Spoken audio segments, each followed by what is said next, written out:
Happy Friday, everyone. Welcome to Mini Masterclass, not on a Thursday, but on a Friday. And if you're unaware, we had some challenges yesterday and with Instagram not working. So I'm hoping that this time works out. And also that I stay live for longer than 30 seconds. So I'm going to talk through the beginning here just in case I don't, so that I don't get too far into this.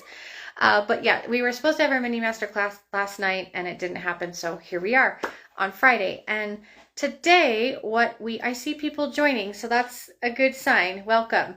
Today we're going to talk about self-care for business owners, for entrepreneurs, because May is Mental Health Awareness Month, and so many entrepreneurs that I have met over the years don't do self-care. I was one of them. I took a really long road to deciding to do self-care for Sam.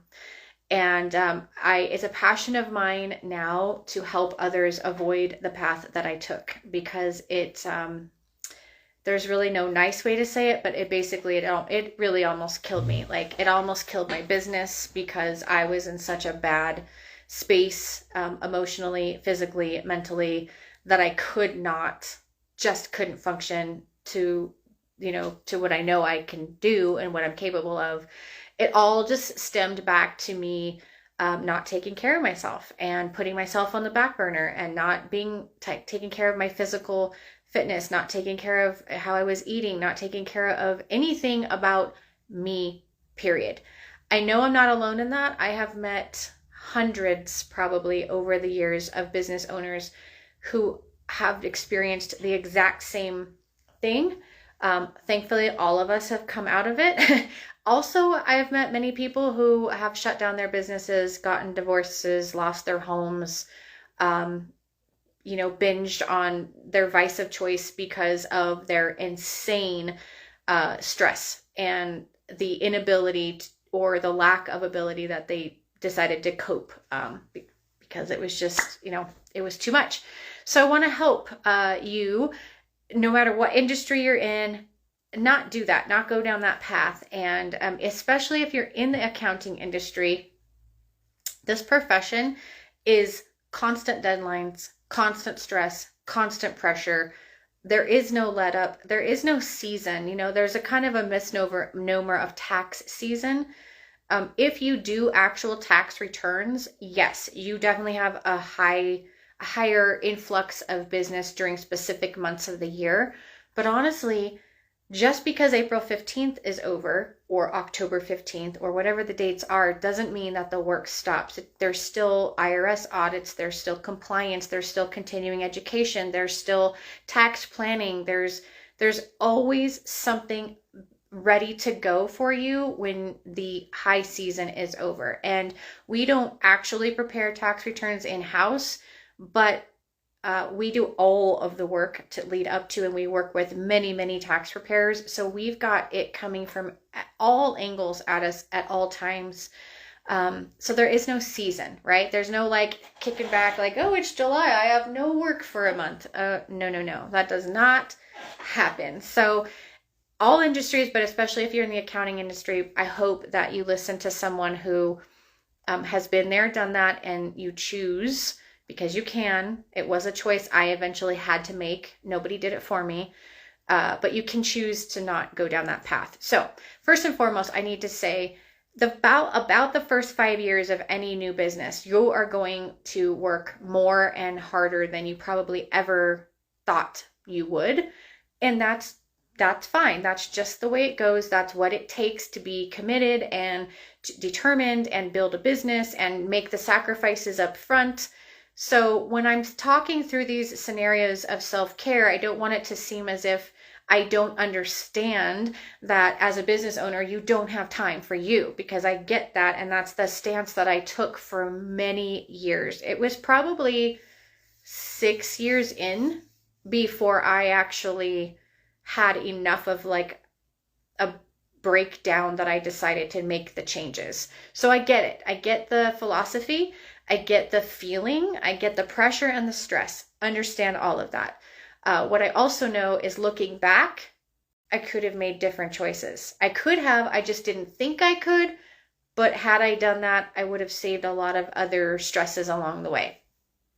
So, yes, you're going to be busy. You're going to be working probably 7 days a week in most cases. I know maybe 4 or 5 people ever in the history of me doing this who have started businesses and didn't work 6 to 7 days a week. Yes, you're going to be working 6 a.m. to midnight sometimes to when you're up and running because you're juggling, you're doing all the hats, you're trying to do your own bookkeeping and doing the sales and building the product and growing the team and doing your research and development and conferences and all the things. Get it. But you have to start using a calendar that you block off time. That is the first and foremost thing that anybody can do. You've got to use your calendar to block off time, whether you manage your own calendar or you have someone else managing it for you. There has to be a non-negotiable approach at self-care in some way. I'll tell you what mine are. Everyone's are different, and there's no right or wrong answer because it's what works for you. Mine is getting outside. If I sit in a house, in an office, in a box for too long, I lose my mind. I can't handle it. I'm not happy. It affects me. I get depressed.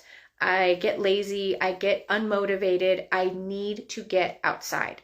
When the weather is bad, it doesn't even matter. I want to be outside. I want to be in the snow. I want to be, you just wear the appropriate clothing, right? So there's always a way to get to do the thing you want to do seasonally or whatever. So I need to be outside. So at least once a week, I have on my calendar somewhere where I have an hour, a 2-hour, or a half day time block or something where I know I get to go outside and do something. I also make it a point to, if there's any possibility that there's good weather and I can sit outside and do my job, I'm doing it outside. I take my computer, I take my phone, I take a chair, I set up a table, I'm working outside. Because if I have to be at a computer, I don't want to be inside if I don't have to be. And just that little thing of me putting myself outside when I can and having the sun on me and just feeling like I'm not trapped in a building of some kind works. It really helps me feel better, feel different. I'm a hiker, so once a week, I like to get a hike in. I like to make sure that one day of my weekend, at least, and I prefer to go during the week because there's less crowds, traffic, all of that. But the reality is, as a business owner, you don't often get to just be free during the week. So what I can, I do, but I always make sure to put myself, if it's possible, in a position to hike during the weekend. It used to be that I had a mileage minimum I would give myself.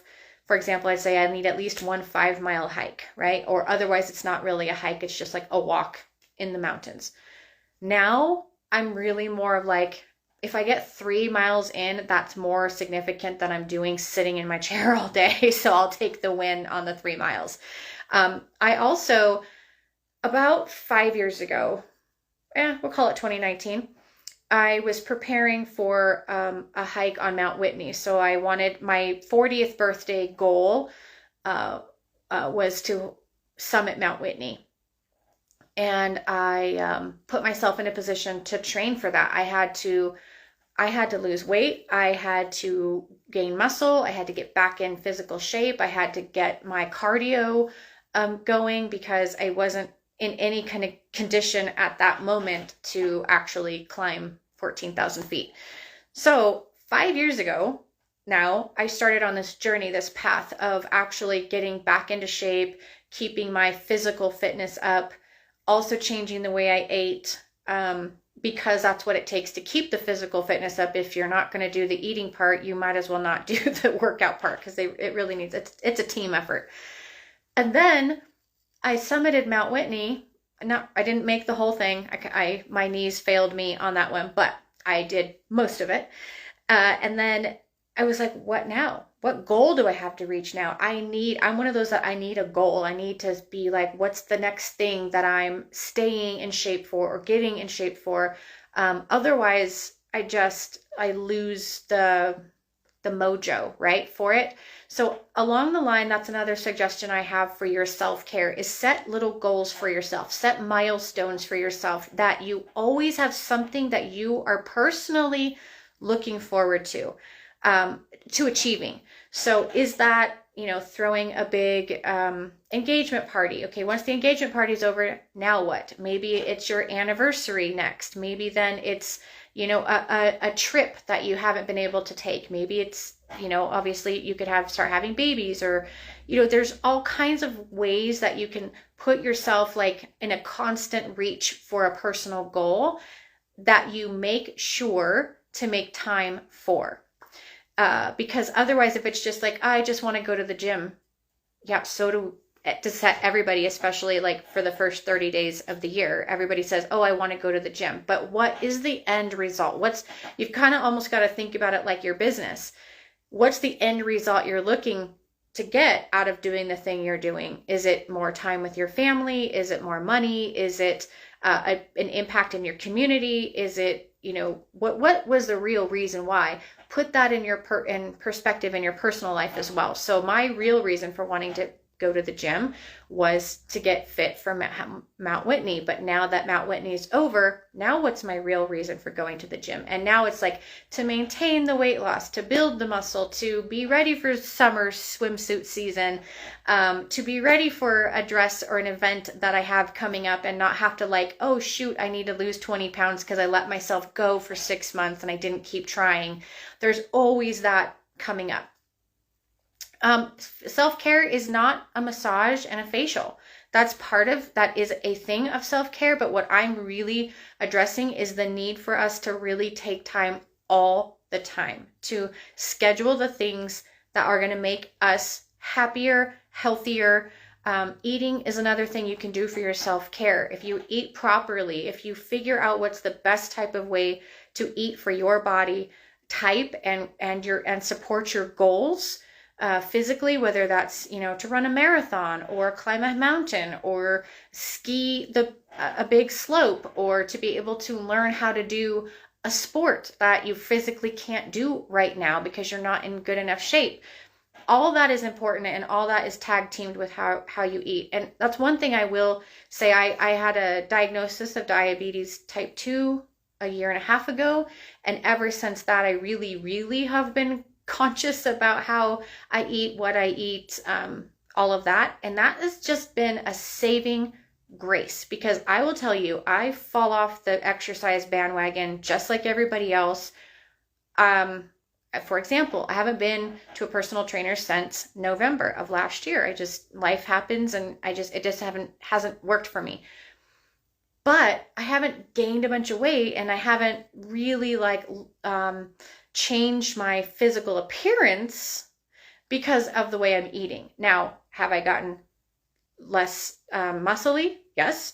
Have I lost my muscle? Yes. Have I gotten softer than I was? Yes. But you can't really see. So that's like an important key to me with my self-care, is that I don't let both ends of the spectrum go. I'm always constantly, at least one of them is in good shape. So we talked about getting outside. If you have a hobby, calendar your hobby. That is just as important as your work meeting, as a work meeting. If it's exercise, calendar the exercise. And I say calendar because I know for a fact, if I set a goal of I want to go to class this Wednesday or the gym this Wednesday, and it's not on my calendar, I don't go. It doesn't happen. Somebody calls, I take a call, and a project goes long, and then all of a sudden, all the time that I had put aside, I thought, but there's something that works differently when it's on a calendar. This is my time. In fact, I can say that I have now, because I block my calendar, anywhere between 3 and 9 months ahead of time. If I see on the calendar that I have meetings and it doesn't allow me the opportunity to have at least once or twice in some sort of physical space, I will move my meetings. I will say, you know what? I have a conflict. I need to move this meeting. I no longer am going to put myself so far on the back burner that I let my work take over my life and take over my calendar, and I can never do anything for myself. So that's the importance of actually calendaring it, is that it becomes then a priority. It becomes then an expectation that this thing is happening, just like all the other things that are happening. Also, if you have an admin who is managing that, make sure they have access to your personal activities so that they don't calendar over it, so that they're aware that, you know, if it's, let's just go back to the gym example. I know there's more self-care than the gym, but it's an easy example. You're going to need drive time to and drive time from. So they're going to know, okay, for these 3 hours or 2.5 at least, I can't block anything on the calendar, or I can give the expectation if someone calls that she's not available or he's not available for this time frame. It's very helpful when you have that, to use a calendar for all the activities, personal and business. So we talked about diet, we talked about exercise, we talked about getting it outside in the sun. If you have a hobby, calendar it, do your hobby. Don't use your work as an excuse to not do the thing you love. Your hobby is your creative outlet. Your hobby is your let go of all the stress and stuff that's bothering you from your job and focus on this thing you enjoy. It's a oxytocin release of like joy in your body. It's all good for you. It allows you to just decompress. Be social. Don't forget you're a person. You have people in your life that want to see you, that want to talk to you, that want to be around you. I did that I've lost, I can't tell you how many friends over the years, simply because my lack of availability. At a certain point, people get tired of hearing, I can't come. I can't come because I have a deadline. I can't come because I have too much work. Oh, I can't come because. Okay, I'll just stop asking you because you can never come. It's just what happens. If you don't make yourself available, people will stop asking. They just will, whether it's family or friends. So calendar time with a friend for lunch. Do a breakfast date if you can't do dinner with someone. Get a Saturday together where you say, you guys, please, let's do something on Saturday the 17th. Let's all go to dinner. Calendar things. Show up to people's important events. This is another thing that you can do. It's your self-care, because it's actually nurturing the relationships that you have. And those are the relationships you're going to need to lean on when times are bad, because it is very isolating to be an entrepreneur. Most of the time, the people around you have absolutely no idea what you're going through, what it takes, what you feel like, the stress and the pressure of it, especially if they're not entrepreneurs, if they're employees. They have absolutely no idea. So you're going to need those friendships. You're going to need to nurture and make sure that you're not letting people drop because of your lack of availability. So when somebody has a wedding, somebody has a baby, somebody has a promotion party, somebody has a retirement party, show up to those events. You need to make sure that they know it's not a one-way street. It is self-care for you, because you will need them in your life at a certain point when you need people to lean on. And it also gets you out. It breaks you up. It makes you feel like, oh, good, it was part of that. I did that important thing. And that's good, right? And that's why it's self-care as well. Other ways you can do self-care is by getting a mentor, making sure you always have a mentor. I would suggest a mentor in your industry, whether that is in a group that you're in, like a program, a mentoring program, whether it's an individual, whether it's a colleague of yours that, you do the same thing, but you have your own businesses. You guys can connect on the industry challenges and stresses. Do yourself a favor, get a mentor. I didn't have one when I started. I didn't have one till probably, 8 years in. I started maybe 7, started really seeking the support and help and mentorship of people in my industry. I was flying solo for a long time. And let me tell you, that is not a good self-care way to do things. Not good for your mental health, not good for your physical health, nothing. It's not good for you. Seek mentorship, paid or unpaid. You really, if you have to pay for it, that's an investment that you're making in the health of your business, the health of the longevity of your business. It's also an investment you're making in you, because your mentor is going to help push you to be able to get to the places you want to actually be, which none of us want to be in the crux of the beginning stuff. That's just what you have to do to get to the next level. But where you really want to be is a certain dollar amount per year, a certain time off per year, a certain number of employees, a certain impact that you're making. That's where you want to be. Your mentor will help you get there. Your mentor may have already made all the mistakes you're about to make and be able to help you circumvent them. That's awesome. That's worth a lot, because you're going to spend way more money going through all of the long hauls than paying somebody what they're worth up front to help you not do it that way. So highly suggest you invest in or get a mentor. If you can find one that doesn't cost you any money, treat them, take them out, buy them stuff, let them and their kids go on a little mini vacay on you. Do something for them to show your appreciation, because it's so valuable. You have absolutely no idea. What else can I say about self-care? When you budget for your business, you want to make sure that you're budgeting so that you can pay yourself enough to make sure you have enough to do with what you want. And this is not easy, and this is not something you can do right away most of the time. So don't think I'm neglecting the fact that it takes time to get there, but once you're there, do it. I just 2 years ago, started making my income the priority. And so that means for this entire time, I have put my income and my bills and my needs and wants on a back burner so that I could pay everybody else's around me. And it gets old and it gets hard. And then you're even more isolated. You're even more like, what am I doing all this for? Because I'm not even benefiting. I have a business, I have employees, I have customers. That's great. But what am I getting out of that? Nothing.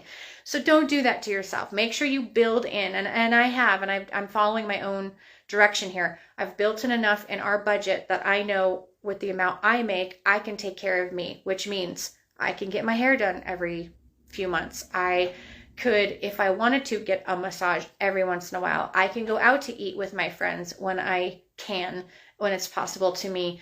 I can go shopping every once in a while for a new outfit, and I don't have to feel like, oh, I can't spend money because all I'm doing is paying bills.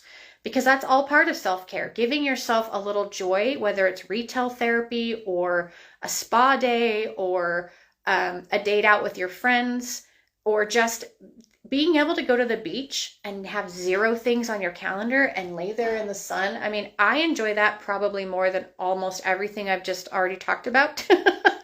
The option of having quiet time, to me, with almost 0 people, even though there's people around me, but just being able to enjoy, I love it. But that actually costs me money, because I have to be able to not be working for an entire day, not earning income, not prospecting, not anything, to be able to afford to do that. I have to put myself in that position to afford to do that. So that's what I mean by build in your budget what it's going to cost you. Make sure you're giving you enough to do those things that are important to you. Your hobby is probably not cheap. Most hobbies are not.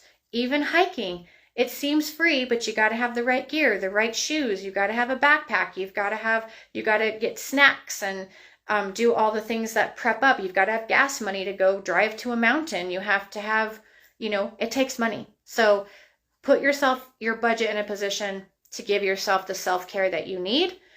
Is another thing I want to address, because again, I didn't for so long, and I'm the only one that paid for it. Here's the thing. My customers still got their service. My employees still got their money. My vendors still got paid. Nobody was affected by my poor choices of taking care of me, but me at the end of the day. And that's the same it's going to be for you. So I want you to avoid that altogether. Learn from Sam's mistakes. Don't do that to yourself. Okay, last thing I'll say about self-care for a business owner is you are a human being first, period. You're a human being first. You have a spouse, you're their spouse. You are a parent, you're their parent. Those things are priorities over your business. They have to be, because if you let your business run your life too much, you will lose all those things. You will lose your spouse, you will lose your kids, you will lose the respect of your kids, which is probably worse than them actually physically not being there, because yeah, it sucks. I've seen it happen so many times. People grow, distance grows between people. Kids get older, they decide, you're not on their team. You don't show up to their practices. You don't come to their ballet recitals. You decide work is always more important than them, and they get it. They see it. So you're a human being first. Make sure you remember that. Make sure that you are respecting yourself the same exact way that you are respecting your customers, and giving yourself the respect that you give your customers, and the care you give your customers. Because at the end of the day, if there's no you, all of it was for nothing. So that's a little bit on self-care. I'd love to hear any tips that you have as business owners that you would like to share with others. And if you are challenged in this area, if you're feeling overwhelmed, if you're feeling like quitting, if you're feeling just crappy, reach out, DM me. I would love to help you with this, because like I said, it's something I'm very, very passionate about because of the road I took and the damage it did to me. I mean, weight gain, you name it, sleeping patterns all thrown off, extreme overwhelm, exhaustion. It just, everything you could think that was bad, financial problems, everything. I did it. I've had it. So reach out. You can be, can be anonymous. I'm not going to blast your information everywhere, but I'd love to help you with that if you need it. So have a great weekend. Go do something fun. Go do something for your self-care. Not just because it's Mental Health Awareness Month, but because you're important and you need it. So everyone, we'll see you soon. I need to make an announcement. Next mini masterclass, we have some scheduling issues for the rest of this month. So I'm actually going to do the next one next week already. I'm not going to wait till the 4th Thursday of the month. So next week, we will be having on Thursday our next mini masterclass, all about how to have a healthy relationship with your accounting professional. So we'll see you then. Thanks for watching. Bye. All right, our mini masterclass worked. It is now live on our page, except I realize I didn't touch on a few really important topics. So I want to kind of address those additionally to the video that is now live on our page regarding self-care for business owners. I think the number one thing that I forgot to talk about was setting boundaries with your customers and your employees, and also your family members or the people in your life. And this is one of the biggest challenges I had, is I basically made myself available 24/7 to my employees, my customers, because my thought was, if I don't make myself available, they'll think I'm not trying hard enough. They'll think I'm not working enough. They'll think I don't care about them. These were all made up stories in my head, because if you think about it, what business does that? Who actually functions like that? And do any of us think like that? No, most of the time not. But it was in my head that I had to make myself available at all times. And here's the thing. People will take advantage of that. They will contact you at all hours for all the things, all the weekends, all the holidays, because it's what best fits their need. This is actually a really easy solve. So you really need to set and stick to your business hours, whatever that looks like. If you're a retail store, that might look 9 to 5. If you're a consulting business, that might look 10 to 3, depending on the way you want to run your business. If you are a CEO of a major corporation, you might need to be available more 7 to 7. But you have to set boundaries. You have to stick to them, and that's the big problem I did. I created boundaries and then I didn't stick to them. Therefore, my customers didn't stick to them. Therefore, there were no boundaries. And sometimes it's hard to institute that, and it takes some time, and people don't adapt easily, especially if they're used to being able to get you at all times. You're going to have to retrain them what the boundaries are, and that might not fit for them. There may be people that are just not happy with it. That's okay. They're not your people. I'm also the same person that can't actually take a vacation because my laptop comes with me everywhere. I work from every hotel room I've ever stayed in. I prioritize things while I'm gone. I put people off while I'm gone, meaning the people I'm with, if I'm with people. So I get it, that it's a challenge to just check out. And you may not be able to, but you can do business hours. So that's a big way to engage in self-care, because trust me, when you don't do that and you just let everybody run your life for you, it gets very draining and very exhausting, and then you're not your best self. You're not serving them the best you can. You're not serving yourself, and that's ultimately going to end up to you either losing out on business because your work is slipping, or just the capacity isn't there, or just you're just not focused and interested the way you should be. So the other thing I wanted to touch on that I didn't in the mini masterclass is getting up and moving throughout the day. If you have a job like ours that requires you to sit all day long in front of a computer, in front of a screen, you've got to move. You've got to get up and move. It clears your brain. It gets your blood flowing. It burns calories. It makes your muscles not, as tight, which means you're going to feel better. You're not going to feel less tense and tight. So anytime that I don't have to be at a computer and I'm on a call, I'm pacing. I'm pacing my yard. I'm pacing my street. I'm pacing the hotel where I'm staying. I'm pacing. I'm walking every time I don't have to be at a computer for the call. The other thing you can do is invest in a piece of equipment like a standing desk or some sort of instrument where you can stand, work, and move while you're doing so. So, as you can see, I'm outside, which is one of the things I said brings me joy, helps me feel good in all kinds of ways. I'm enjoying the sunshine. My neighbor's now mowing his lawn, of course, so I guess my stories didn't correlate with his lawn mowing time, but that's okay. I'm reading a book. I'm out with my dog, so I'm doing something. This is self-care as far as I'm concerned. I'm not in the house. I'm not in a building. I am enjoying the heck out of the sunshine and the fact that it's Friday night, which means tomorrow's Saturday, which means I'm going hiking. Yay! For all the things. So I wish everyone a wonderful weekend. I hope you get to do something that fills your cup personally, or if it is business related, maybe you get to do it in a way that brings you more joy than normal. Have a great weekend.